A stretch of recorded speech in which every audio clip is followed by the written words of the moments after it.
Hello, wrestling fans, and welcome to NBC's 10 Count. I am Steve-Fault, and today with me, I have Mr. Ups, and I have Mr. Downs with me. That's right, it's Simon Miller. How you doing today, Simon? Dude, I am awesome. We have come to the end of WrestleMania weekend, and just to top it off, I got a wonderful email from your good self, and I was like, man, this is a good few days. How are you, my friend? Oh, my God, I am a little sleepy, but I imagine you are a little more tired because you were at WrestleMania live both nights. So what is that experience like? Like, I've gone to WrestleMania 24 and 29, so I've been there. But you are now part of this 2-day extravaganza where you have to go to both nights. So how are you feeling, and what was it like attending those live? Yeah, I thought it was great. And I think if you go through sort of the 2-night WrestleManias we've done so far, obviously 36 doesn't really count because it was done in a warehouse. 37 was sort of when we were coming out of all the craziness. So, you know, we were a halfway house. And now we've got to 38 and we can finally see it in its proper pomp, I suppose. And I really, really enjoyed it. Like, you know, if you want to get into sort of the criticism, I think probably night one was better than night two. But I thought the idea, whether it was intentional or not, of building it around the return and the proper ending of Stone Cold Steve Austin's in-ring career, I thought it was fantastic. I thought it gave it a real center point. I mean, the fans went nuts for him night one. They went nuts for him night two. And I think they could be onto something there. I mean, I don't know how many years they'd be able to do that. But having a theme that sort of encompasses the 48 hours, yeah, I think it will work. Now, I won't lie. I always think if you could do it on one night and make it a real concise 4.5-hour show and really sort of hit people with adrenaline, I always think that will hit harder. However, that's not WWE's game at the moment. They want to do more time, you know, more content, get those watch hours on the network. So I went to 35, and by the time Becky Lynch, Ronda Rousey, and Charlotte Flair were in the ring, I was like, I'm out. You know, you've drained me of all my wrestling love. So if this is the alternative, I think it works. I had a good time, and like I said, I walked away last night feeling like, you know, wrestling is the greatest thing ever. Yes, I agree. On WrestleMania 35, that was a tough pill to swallow when it's about 12:31 in the morning, and you're like, I really am excited for this match, but I also really am excited to hug my pillow. Exactly that, yeah. So I can see that. So what was your favorite moment? I know people are all talking about, obviously, Cody Rhodes coming back to the WWE. We have Bianca Belair and Becky Lynch possibly having the greatest women's match of all time, but definitely at WrestleMania.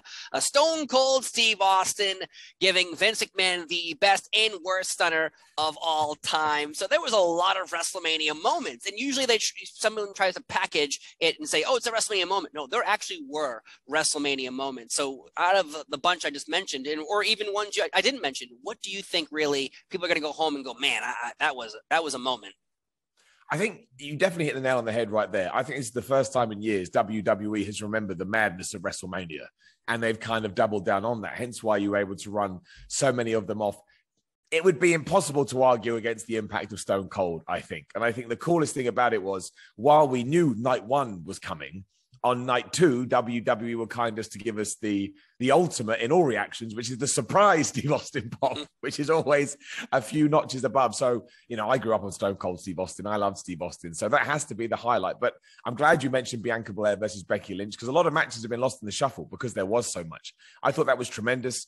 I think, you know, WrestleMania's going forward, there should always be a segment that is built around Bianca Belair because she's 2 for 2 now.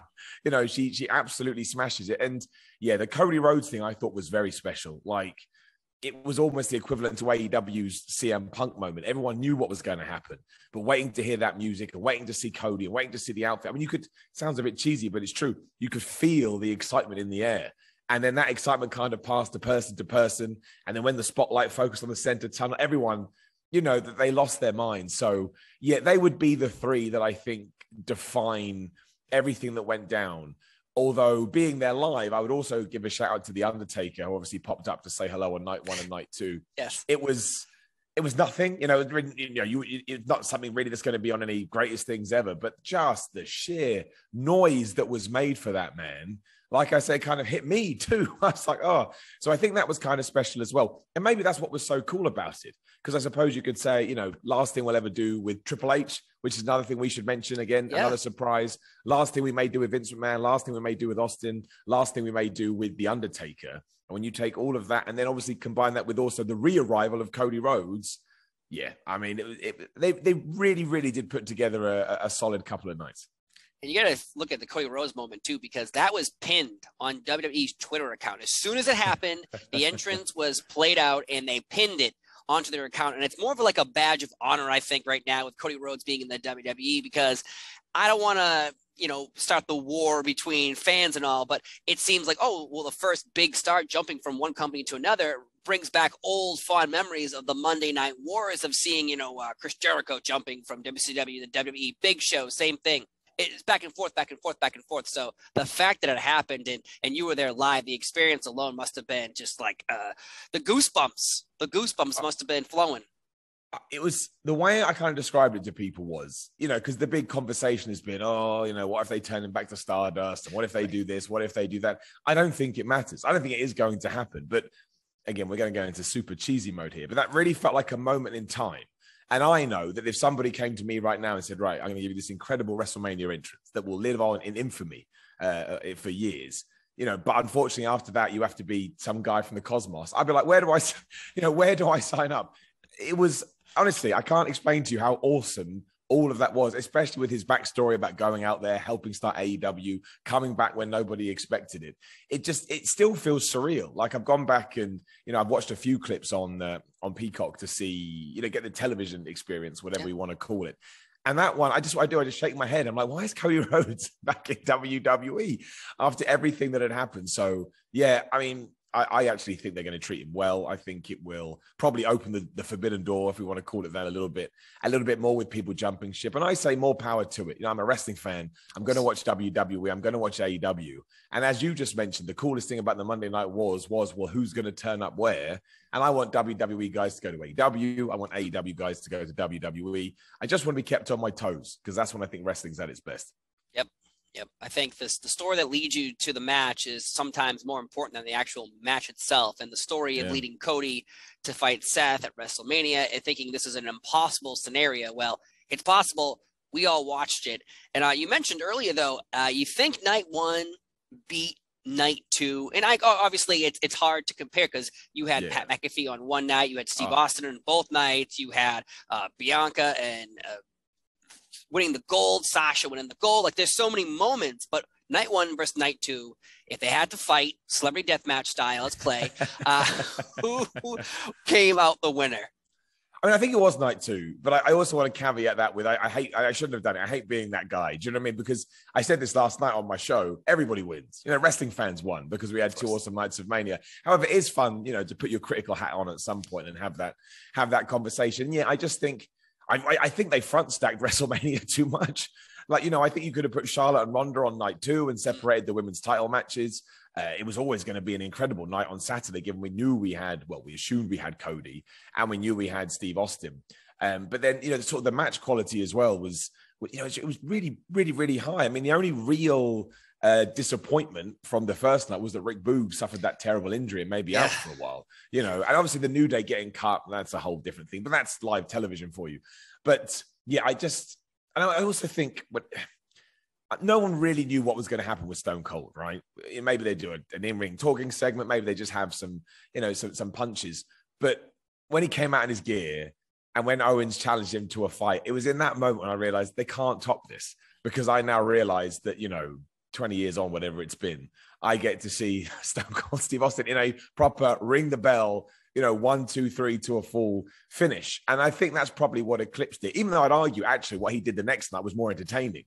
I'd probably push that, but it was that feeling in the air of, oh my gosh, I can't believe we're going to get to see it. But yeah, when you actually sit down, you break it down match by match by match. I truly do think this was the best Mania in a long, long time. Not the best ever Mania, but one that I enjoyed more for a long old while. Yeah, agreed. I think this one people are going to hold on to because for a long time it's like, oh, the show happened, and now what's the next show? Yep. This time, I think people are going to hold on to this one a little bit longer and go, you know what? I'm going to go rewatch this versus, well, I have Raw and NXT and AEW and SmackDown and NXT UK and this and this and this and this. Like this one, I think is going to be held on to a little bit longer. And I'm very happy for that, because for so long it just felt like, oh, that show's over. What's the next show? That show's over. What's the next show? Yeah, you smashed it. Yeah. Yeah. This one has some good moments. Now let's get a little personal. So little Simon Miller, how did he get into wrestling? Who got him into wrestling? Was it a family member, a friend, channel surfing? You smashed it on the last one. It was channel surfing. If only it was my family that got me into pro wrestling. Nobody else in my family understands it at all. Like, so when I was a kid and got into it, they were like, we don't get it at all. So now that professional wrestling is basically thrown up over me, they're just like, I don't understand. How on earth? What are you doing? So no, we were very lucky. So I don't know whether it ever made it over here to the States. Like Sky TV was the big, cable provider in the UK. And when it was first launching, we got it quite early because my dad worked in TV. So he needed to be aware of all the, the competitors essentially. So he got hooked up with it. So, we also went from 4 channels. That's what we used to have 4. Actually, maybe it was 5 at the time, to, dozens. And I was like, oh my gosh. And I was flicking through and I just saw Bret Hart. I can't tell you who he was fighting. I can't tell you, what he was doing. But, in later years, when I've actually tried to sit down and work it out, I think it's because he was wearing pink and black tights. And obviously, a very, very old stereotype at sort of in the, mid to late 90s was, men don't wear pink tights. So I was fascinated by this guy. I was like, oh my gosh, he's wearing pink. And, I don't know what it was. There was something captivating about it. And then, as we know now, Bret Hart knew how to make wrestling look like the most legit thing ever. And with the showmanship and the pomp, and that was it. I was absolutely hooked. And that was a long old while ago. And like I say, now here I am at WrestleMania 38, which kind of blows my mind. But it was that simple. It was just one guy, maybe put someone in the sharpshooter, and I thought that looked cool. I do remember I thought the shades and the long hair were a really, impressive look. I remember that when I was quite young. And from there, this was just as he was about to go through all that nonsense in 97. And then that's when Stone Cold took off as well, to tie into our earlier conversation. And man, after that, it was it. It was like drugs to me. And I've never come off them ever since. Nice. I was gonna say, I got into wrestling in like 92. So I had people like, I know you are a big fan of the Repo Man. So we had, the Repo Man. I had Crush and Skinner the Alligator Man. So anytime people complain about wrestling, and any time of any year, I'm like, did you watch Giant Gonzalez actually really his run? Not a random match, like his run. Did you know? So you have no complaining. Dude, it's so true. It's so true. Like some of those matches are interesting. That's what I'll go with. Yes, they were characters more than stories, I guess. But so right now you have obviously one of the most popular shows on YouTube, ups and downs on What Culture. Now, how did you get involved with What Culture in general? Because obviously I have done some more research on you, and you're obviously a wrestler yourself. You're an actor. You're a YouTuber. So how did you get involved with What Culture? So I would love this story to be more impressive than it is, but I think it kind of sums up, the modern world we live in. And the answer is, I saw a tweet. I saw a tweet, and it was, "Do you like wrestling?" And the answer was yes. Do you make YouTube videos? And the answer was yes. I'll get into that in 1 second. And it was, just send us some stuff. And, if you're successful, we'll give you a trial. Now, I've been obsessed with YouTube for a good sort of 6, 7 years before that. Like, when it kind of became a thing. And this is even before like sort of the first boom with PewDiePie, etc. I was like, wow, this thing is crazy. So I was working in video games. I constantly, I was a journalist, video game journalist, if that's such a thing. I just wrote about video games. And I was pushing, I was pushing the publisher. We gotta make YouTube videos. There's something here, and they weren't interested at all. So I left that place to go to a video game website that was far more, I guess, progressive with that. And I had this really, really good sort of maybe 2-3 years of just sort of smashing that kind of content. And as much as I love video games, wrestling, as we, discussed, that was my true passion. So as soon as I saw that, I was like, oh man, maybe I can transition across. So the good thing was I had this portfolio of videos. I mean, they weren't really related to wrestling, but at least people could see my personality, my hosting skills, and decide whether, it worked for them. And I was very lucky that What Culture, I was lucky with 2 reasons. One, that they gave me the opportunity, but this was also 2016 when all the Roman Reigns controversy was going on. And the first video they gave me was 10 things WWE wants you to forget about Roman Reigns. So I was like, well, that's going to do well. So I think even in spite of my performance, that took off. So they gave me another video and they gave me another video. And then somehow here we are years later. And yeah, I'm still part of the team. And the ups and downs thing was it was a show that they literally just started as I joined. So they were still trying to figure it out. And this is when Jack, who now works for Cultaholic, he would do SmackDown and I would do Raw. And then again, I don't know what happened, but they just decided, Simon, would you like to take over the whole series? And it was then when I was able to really put my, as in the way, Jack was doing a fine job, but when you have something that's completely yours, you can be really creative with it and you can connect the shows and you can bring in gimmicks and characters and catchphrases, which is what I wanted to do, because I was like, well, if it works for wrestling and this is a wrestling show, we should, try and copy and paste a little bit. And yet, for some reason, it connected. And believe you me, every day I try and figure out why and how, and I don't have an answer for you, but I'm very grateful that it did. Yeah, I was going to say, just if you did a live edition of Ups and Downs in front of the AT&T Stadium with all these fans crowded around you. And so you mentioned that What Culture already had Ups and Downs. So you didn't create that show. It was given to you and you took it and you ran with it. So what's the difference, I guess? Can you even concentrate when you're out there in front of a live crowd trying to do your traditional Ups and Downs versus the version you're doing, in the studio? Yeah, I kind of throw out all the rules for the live ones. Like I have, I would never hold my phone when I'm doing it from the studio because I think it's kind of lame. But, I think because the sell of the live one is the noise, the reactions, the infectious positivity, as I see it, all you really need to do is, make sure you're getting the match order right and then tap into your own memory and start talking about it and let everybody else sort of take over the show. And it's the coolest ups and downs. I don't think we could do it every single week because, you don't really get much information about what happened. It's more about, I think this kind of sums up WrestleMania. It's more about just celebrating how cool professional wrestling is and how when it does hit the highs, we all come together as a community. But I do get it. I know some people don't like those ones at all because they just, I've learned nothing. And I totally understand that. But, we only do a few every single year. And for me, especially on a selfish and personal level, I will never be able to tell, everyone that comes out to, to join in how much it means to me because, I'm sure this will be the same with you. When you're making content, you make content, you move on, you make content, you move on, and you keep an eye on the view count as a statistic, barometer, I suppose, to make sure the next one's doing better. And if not, okay, well, what did we do wrong? And when you see everybody coming out for it, you remember that each and every single one of those digits is an actual person that is engaged with the video. And that's very inspirational, very motivational for me. So yeah. It's the best ones we do, as far as I'm concerned. And like I say, now I want to go home and I want to make more. I want to make more videos. You want to give back. But I do appreciate if you're watching WrestleMania ups and downs for like a detailed account of what happened, you're absolutely not going to get it. I remember a few years ago you did a live one. I don't know I can't remember the exact content. It was WrestleMania season. You did one. You had a full crowd, and then you started doing another one, and it dipped out suddenly to your hotel room. And I remember feeling so much sadness for you because I was like, man, yesterday's episode was so exciting. Everyone was into it. People jumping around, screaming, hooting and hollering. Now this poor man is in his hotel room. It's probably like 3 a.m. and he has to put out this content. Like, was that a gut punch when you lost that content? Dude, I remember we got in and Phil, who edited Ups and Downs, he was like, Miller, I think half of it's been deleted. Like, what do you mean half of it's been deleted? So it's corrupting.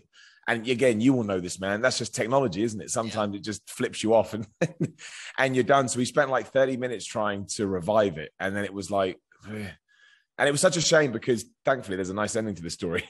That was the best one. We all agreed that's the best one we've ever done because I think people had seen us doing it for Raw. So they knew, we got to look for the What Culture guys when it comes to SmackDown because they want to be on the video. We totally get it. But we had to put it out. So, yeah, you sat there in the hotel room. You were tired. You'd already had your big adrenaline dump. Plus, you're a little bit upset because you lost something that you thought was really, really cool. And I guess that's the low point of doing the YouTube stuff. However, tie it into what happened last night, WrestleMania Part 2, we talked about this, and that outdid the lost footage. So it's almost like one of those cool, karma moments or coming full circle where even though we had to go through the suckiness of that, now we believe, and it's live now, you can see it on What Culture Wrestling, we have if you're into the live stuff, that's the best live one we've ever done. And hopefully we can top it next year. But now I used to have horrible memories about that SmackDown one. Genuinely. I used to have every now and then it would pop in my brain. I kind of stare whimsically out the window like, oh, I can't believe it. But now I can take all that and throw it away. So it's the nature of the beast. I can't tell you how many times I've done, an ups and downs for Raw just from my studio. And you sit down and the audio is just broken. Like, oh my gosh, I've got to do it again. And it's like, it's never as good the second time because you're trying to retell jokes and, but it's the nature of the beast as much as it sucks. Yeah. I'll never forget that. I'll be like, oh my God, I was like getting ready to watch it. And I'm like, what happened? what just happened? I feel so bad for this man. So you have special awards on ups and downs. You have you have a bunch of them, obviously, but you have the brown down and the golden up. Yep. Are there any other awards that you possibly wished you didn't invent that you have to keep putting into your shows? Yes. I didn't want to call it the brown down. My parents watch that show sometimes and they know what it means. Because I initially called it the frown down because I like to be a PG. I'm WWE. I'm a PG creator. Yeah. And everyone in the comments was like, no, don't you dare. Like, that's crap. And they're right. It was crap. But, they said you have to be the brown down. So, yeah, I introduced the brown down, which is too.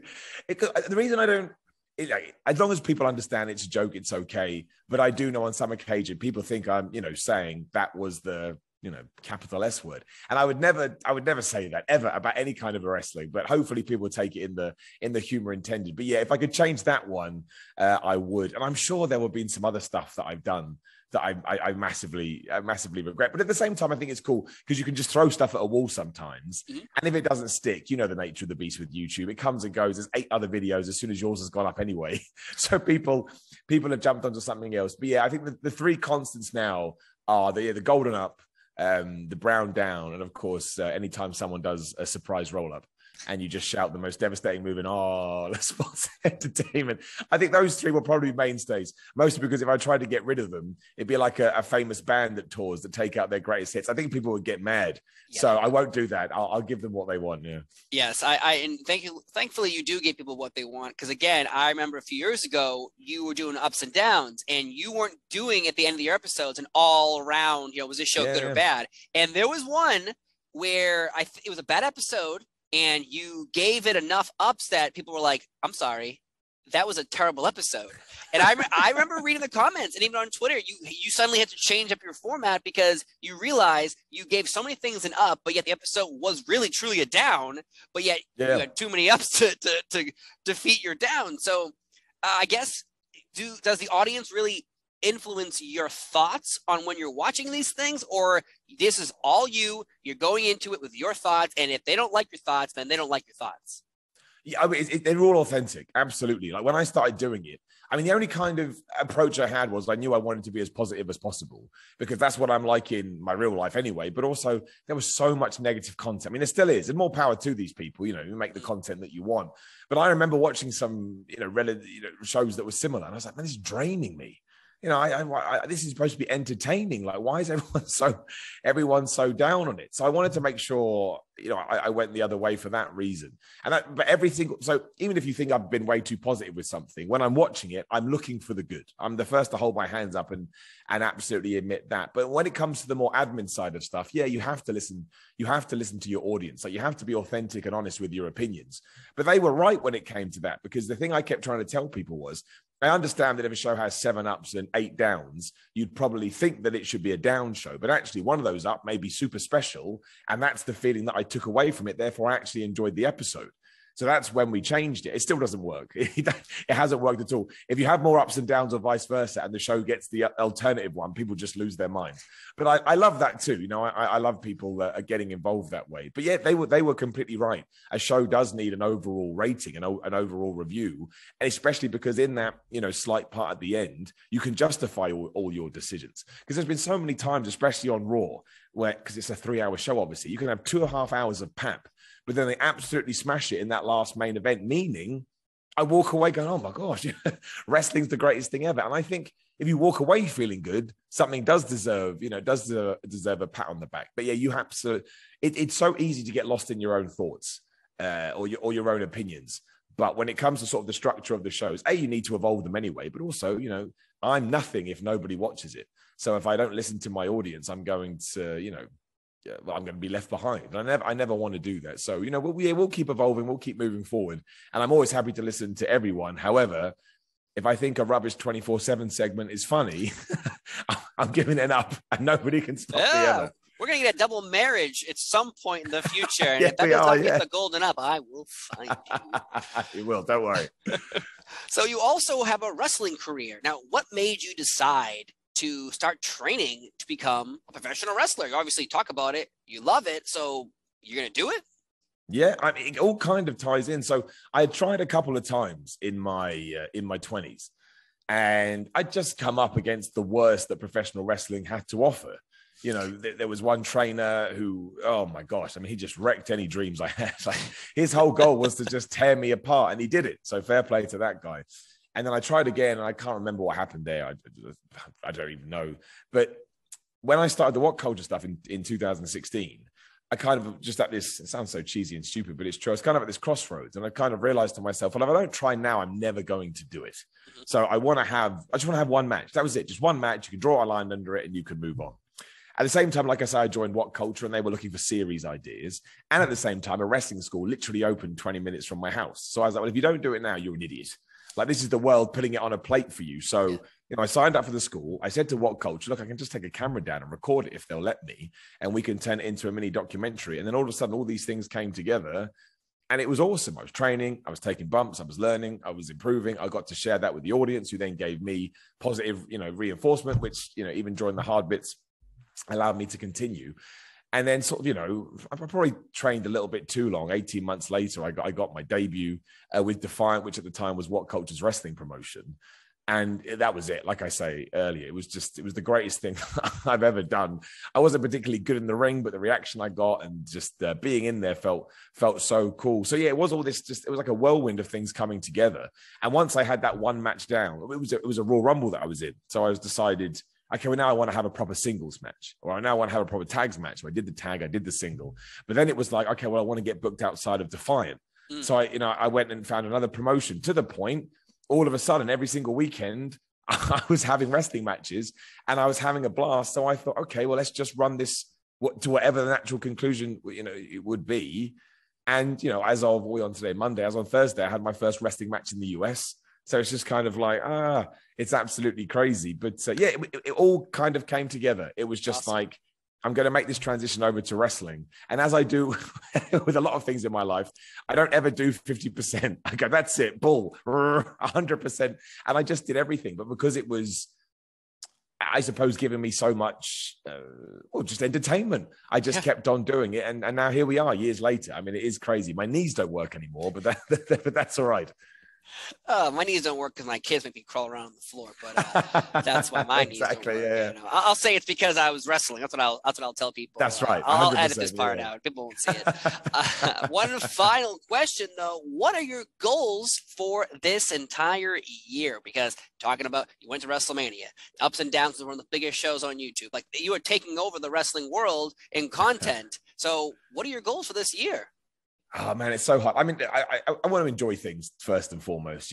People very, very kindly ask me for my advice on YouTube or even wrestling. And I always say, just if you enjoy it, it doesn't matter what happens, right? Because even if it all goes bad, at least you had a good time. So yeah, enjoy it first and foremost. I would like to continue to grow, ups and downs as best we can, because the bigger the show is, the more fun we can have with it, realistically. And then when it comes to wrestling, I mean, now that we're out of the pandemic, I'm sort of still finding my feet with it again, just because, we all had 2 years off, essentially. And thankfully, I think I'm booked through till the end of the year, which is, very flattering.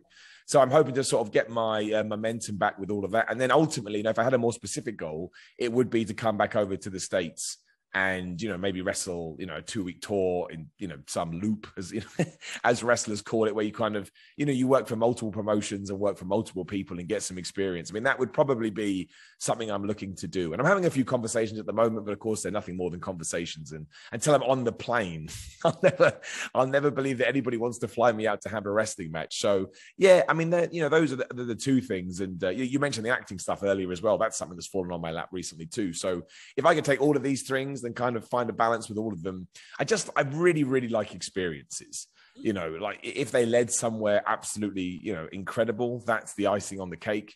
But my big thing has always been, if I'm lucky enough to get to 70, 80, 90 years old, to sit there with my broken knees and my broken back and just to, remember all these things that I'd done and gone, you know what? I have no regrets, right? I'm happy that I tried these things. And if one of them or all of them, take me to somewhere cool, then that's the stuff on top. But the core is just about following your passions, essentially, and dreaming big. Like, dare to fail. That's my favorite catchphrase, dare to fail. I think that's a good way to live your life. Well, that's a perfect way to end this interview. Simon Miller from What Culture, thank you so much for being here on NBC's 10 Count. I've been Steve Follett. He's been Simon Miller. Thanks for watching. We'll see you next time for another edition. Bye.